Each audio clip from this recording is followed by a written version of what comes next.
Hi, this is Kate from Generate Magic, and I'm sure all of us know people who just seem to float through life. Like they were the kids that always got good grades without studying, and when we're adults, we meet people where money just seems to flow into their lives. Or in manifestation, we see these people who will say things like, oh, I just assumed it, and then suddenly I got $1 million, or suddenly I met my soulmate. And I think it's natural to feel a little bit incredulous or a little bit jealous, especially as many of us have been raised in this mindset that you have to work hard, really hard, and there has to be a lot of struggle before we achieve success. And I recently rewatched the movie Ferris Bueller's Day Off, and I think the movie illustrates this so beautifully. And I hadn't seen the movie since probably I was Ferris's age, and so it was really nice rewatching it with all of this knowledge and experience that I now have, and I just saw it in a completely new light. And Ferris Bueller really is like the model of law of assumption. And one of his friends describes him really well. He says that with Ferris Bueller, he says he just assumes that everything, or no, he says everything just seems to work out for him. And the reason that everything works out for him is because he assumes everything works out for him. And a lot of people can't handle this. They get very ruffled up by this, including his sister. And his sister is just feels so angry and so resentful that everything always seems to work out for him. And she feels like the parents are playing favorites with him, that he always plays hooky and he always gets away with it. And she's just really angry about this. And so there's a scene actually in the movie where it's pretty funny, like the level that it goes to, because she's going to all these lengths to basically try and prove to her parents that her brother really is playing hooky, that he's not genuinely sick. And so then she, through all these different scenarios, she actually ends up getting kind of sent to this sort of like juvenile detention center, or this like a place for bad kids that get in trouble for the law, essentially, which is very ironic, of course.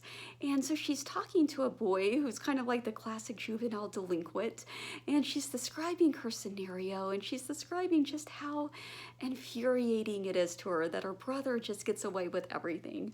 And so the kid that's listening to her story, he says, well, let me get this straight. So Ferris ditches school and gets away with it, and you're angry about it. And he says, well, that doesn't sound like a problem with him. That sounds like your problem. And for her, this ends up to be like this huge insight. And of course, it doesn't hurt that this boy is very good looking. And so, but it's very true that we kind of get caught up in sometimes, we hear success stories of other people, and then we get caught up trying to prove them wrong or feeling jealous, instead of just focusing on ourselves or kind of looking at the stories as inspiration. And so going back to Ferris Bueller, even though on the surface it seems like he's just kind of like the spoiled brat, who just gets away with everything, at the same time, he really is a good person. He really does make everybody's life a better place. And he's always just kind of doing things to make everybody around him smile. Like there's one scene in the movie where there's this big parade, and he actually gets up in the parade. And this is another kind of running theme throughout the movie, where he's always doing these really audacious, very outrageous things. And all the people around him are always telling him, oh no, Ferris, you can't do that. And so that, to us, is kind of like people in our lives, right? Our 3D circumstances, or our friends, or families, all the naysayers, or our own inner critics telling us, oh no, you can't do that. You can't pursue that dream. That's impossible. But time and time again, he's constantly proving everybody wrong. He's constantly saying that, no, I can do this. And so he gets up on one of the floats in the parade, and he starts lip syncing, and then all of a sudden everybody else is getting into it. Like even the construction workers are dancing.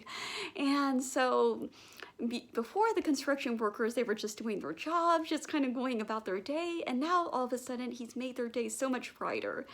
And his friend Cameron, he actually inspires his friend to stand up to his dad. And so that is actually another really kind of big revelation in the movie. And that, yeah, that Cameron is always just, he's kind of like the other side of reality, right? Just kind of letting circumstances control him. And so that's what we're doing a lot of times, right? We're letting other people push us down. We're letting other people tell us what we can and can't do. And so in this case, Cameron is letting his dad bully him and letting his dad always just get his way with him. And finally he decides, no, I'm gonna take charge. I'm gonna stand up to my dad. And so this is like a huge, just a really huge moment for him to really stand in his power. But yeah, again, I think Ferris is really just a really great model of the law of assumption at its best, because he really just kind of breezes through life so effortlessly, and because he just assumes that everything is going to work out for him. He never gets troubled, he never gets bent out of shape. And there's one scene where they go into a restaurant, and it's this really fancy restaurant, and this fancy like high-end restaurant that normally a group of teenagers would not like be welcome in at all, but somehow he's able to impersonate somebody else, and so they get into the restaurant, and his friends keep telling him, oh no, you can't do this, we're gonna get in trouble, they're gonna call the cops, and Ferris keeps saying, no, it's gonna be fine, you know, you're never really busted, I think is what he says. And it's true that nothing is ever really as severe as we think it is. No matter what the 3D circumstances, no matter what the conditions are telling us, it's never really as bad. It's only bad if we let it take us over, if we let it take control of us. But we're always the ones that have the upper hand. We're always the ones that have the say. And yeah, I think another theme that really came through in the movie is just really living life to its fullest. Because I think one of the opening and closing lines in the movie is he says, life just moves very fast, and if you're not watching, it'll just pass you by. And so that's what he does. He always just lives life to its fullest. He utilizes every opportunity. And as opposed to the people, like the principal, for instance, is another person, like kind of like the sister who just feels infuriated by Ferris always getting away with everything. And so, but unlike the sister, he doesn't learn his lesson. And so he's just so bent up on his revenge mission and not enjoying life, not seeing the bigger picture. And so instead, life just has its way with him, and he ends up getting literally covered in mud. He ends up having his wallet fall into the mud, and just all these things happen to him because he doesn't know how to enjoy life. And I think Cameron's father is another example of this.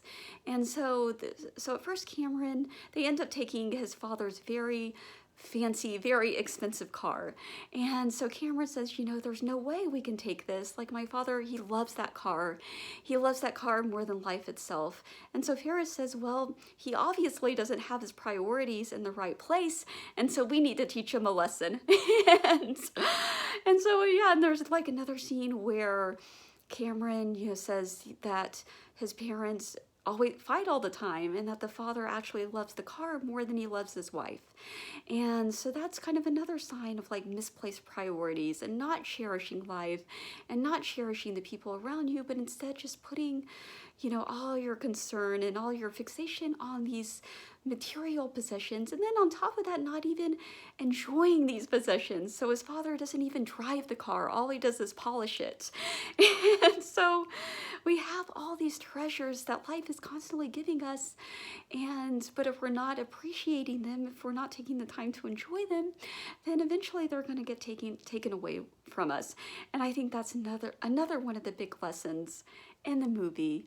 And yeah, so I'm trying to think. There's just so much that came through in this movie. I think there's just so many good life lessons for all of us. And on top of that, it's just a really great movie, really enjoyable. John Hughes, he really is just a genius. Just the way his dialogue and the way he works with music in his movies, he really, just really knows how to create a great movie.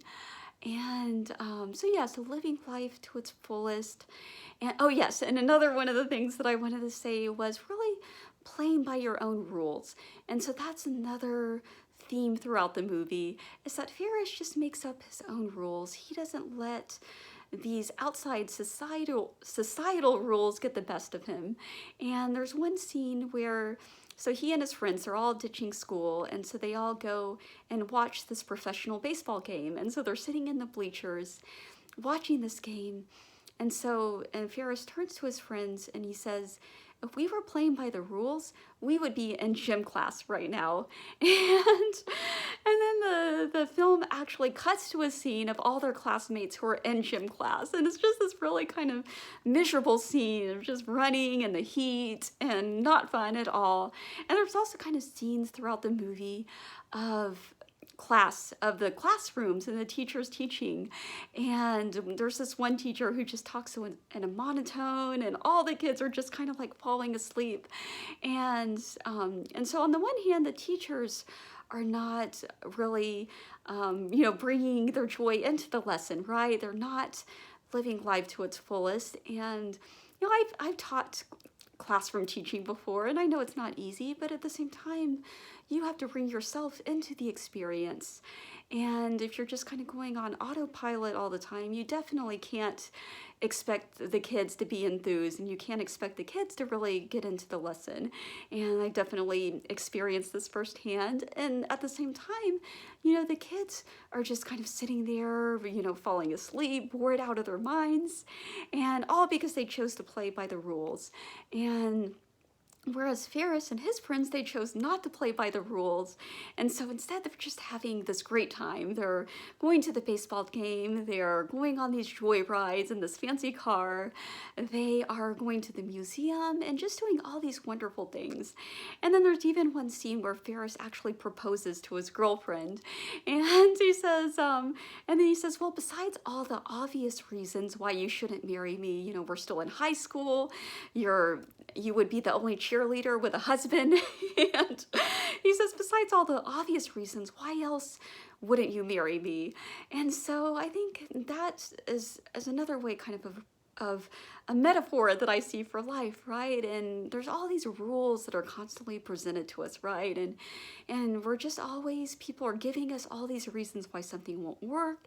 And on top of that, we're always telling ourselves all these reasons why something won't work. And especially for those of us who are entrepreneurs or creators in any sense, or doing any sort of thing, like if we're writing books or we're going into acting or anything like that, where it just kind of seems like the odds are stacked against us, right? And people are always telling us all the reasons why it won't work.